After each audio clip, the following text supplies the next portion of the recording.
When Jordan, my best friend, insisted on making the hotel reservations for the event, I should have realized something wasn't right. Flashing his phone at me, he said, "You've got enough on your plate, man. Let me take care of it."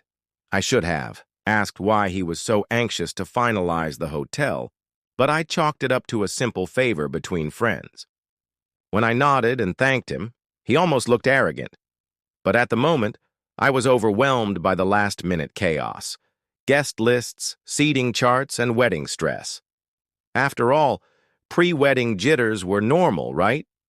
Jordan had been my best. Buddy since college, always dependable, always there. The rehearsal dinner was lively, filled with laughter and the clinking of glasses. For the first time in weeks, I allowed myself to tell Sophia, my fiancée, how radiant she looked.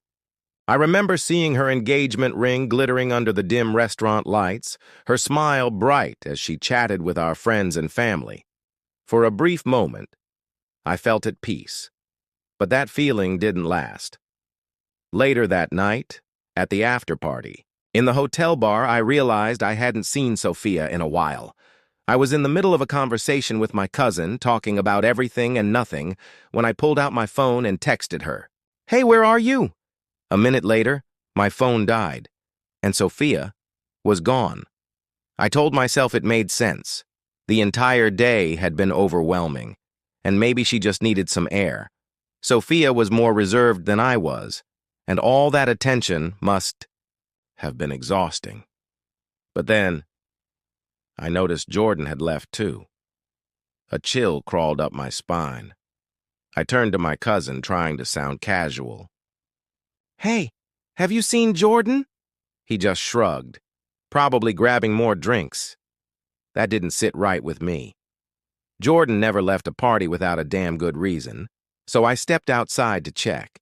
His car was gone. Something didn't add up. I went back inside, scanning the room. Everyone was still drinking, laughing, completely unaware. My father was deep in conversation with my groomsmen. Nobody seemed concerned that both the bride and the best man had vanished, except for Sophia's uncle. Out of habit, I pulled out my phone and opened Instagram. I wasn't expecting anything suspicious, just a few pictures from the evening, maybe a tag or two. But then, I saw it. A single-second upload on Sophia's story. My heart almost stopped.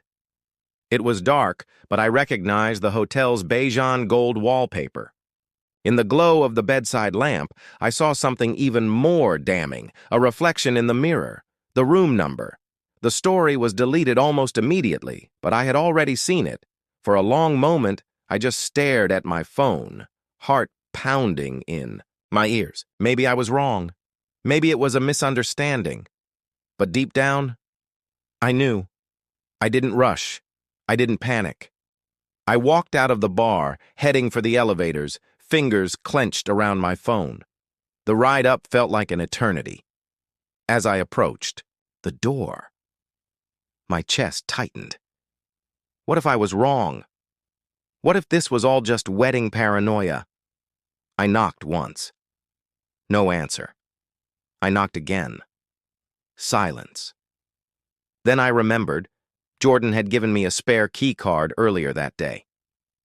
"Just in case of an emergency," he had said, ironically. That's exactly what this was. I slid the card into the lock. A soft beep.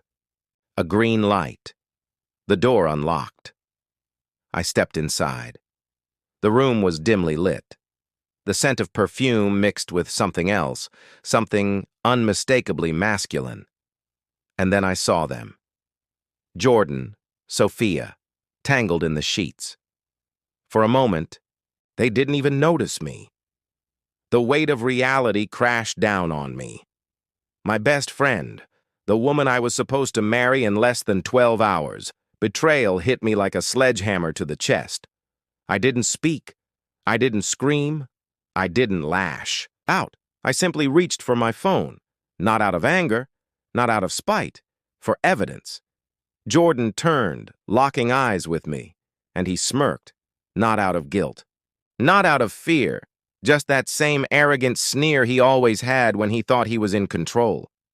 "She was never yours to begin with," he said. Sophia gasped, clutching the blankets to her chest. "Michael, please, I can explain." I didn't flinch, pulled the engagement ring from my pocket and dropped it onto the nightstand. "It's fake anyway," I muttered.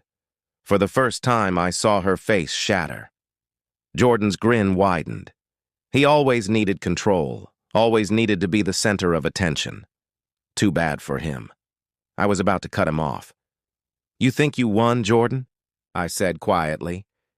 "You just lost your job, and you don't even know it yet." His smirk faltered. I turned and walked out. The night air hit me like a tonic. I took a deep breath, gripping my phone so tightly my knuckles turned white.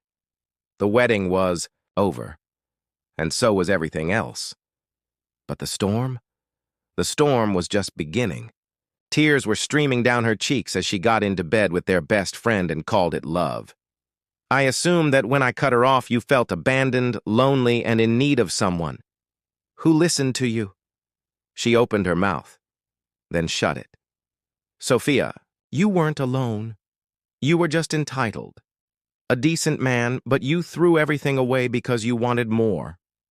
She sobbed into her hands, and I briefly observed her. "Then, Michael," I sighed, "you did yourself a favor and walked out." I went back inside and closed the door. Jordan's ultimate meltdown, which lasted for 2 days, was the last time I ever saw her.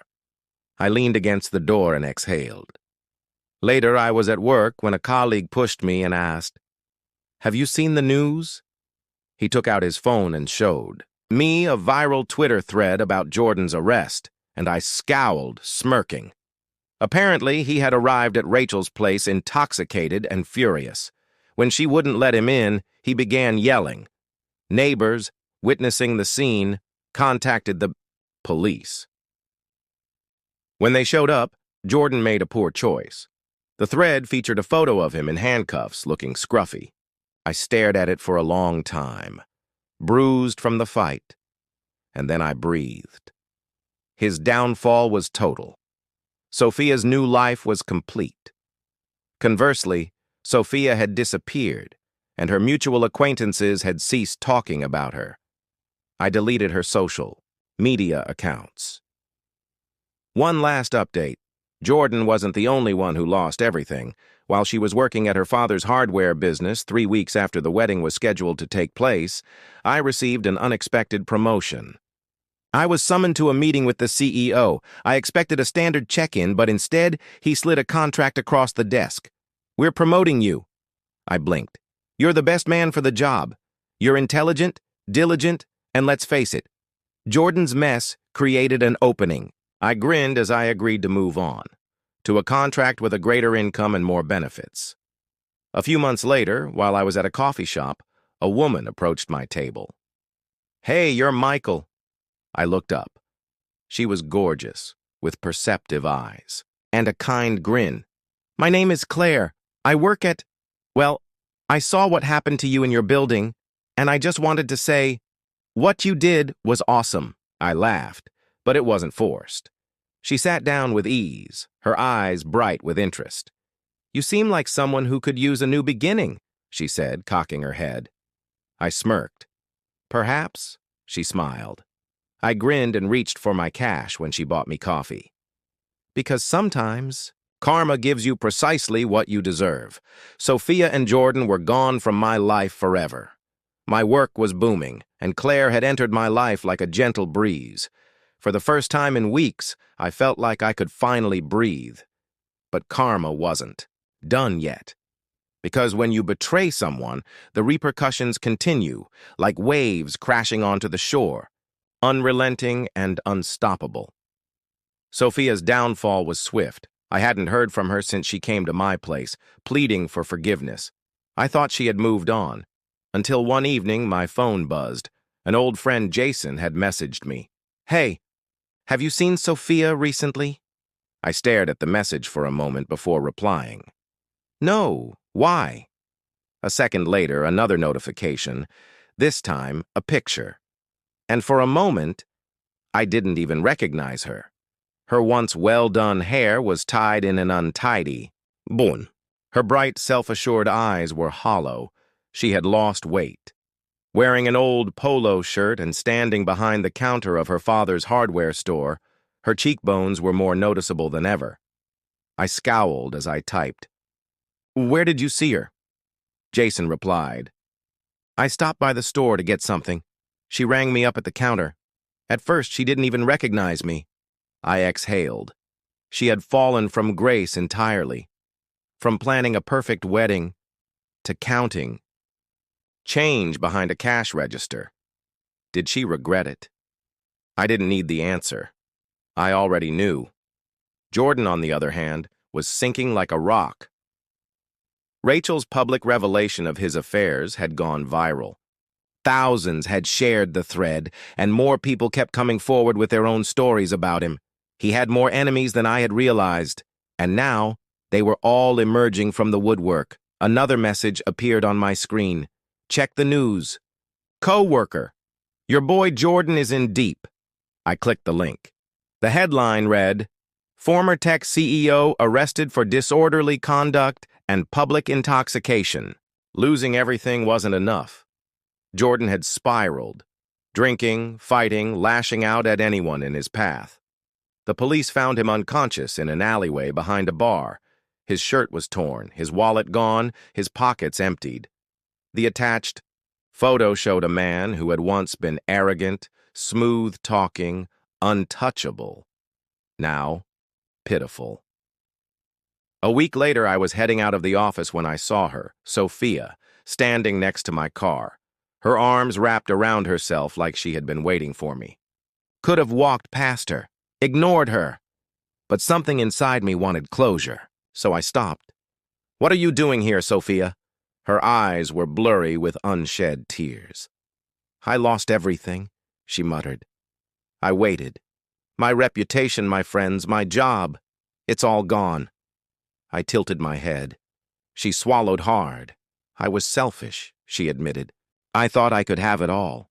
The thrill of something forbidden, the stability of what we had. I never imagined I would actually lose you."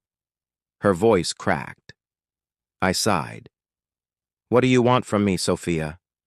She hesitated. I see now how much I took for granted. How much I threw away. I considered it. Then, the only answer that mattered left my lips. "No." She winced. I leaned in slightly. "You made your choice. Now live with it."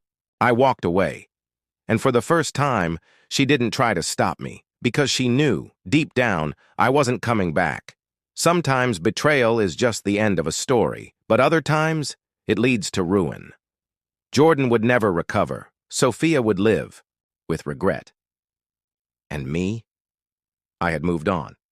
Because life is the best kind of revenge. Betrayal doesn't just burn bridges. It forces people to face who they really are. And for Jordan and Sophia, the whole internet was their audience. I started my morning like any other, made my coffee, checked my phone. My days were quieter now, drama-free. Then, one last notification. "You're going to love this," Rachel wrote. I clicked the link, and there. It was Jordan's latest public collapse caught on camera. Because karma never forgets.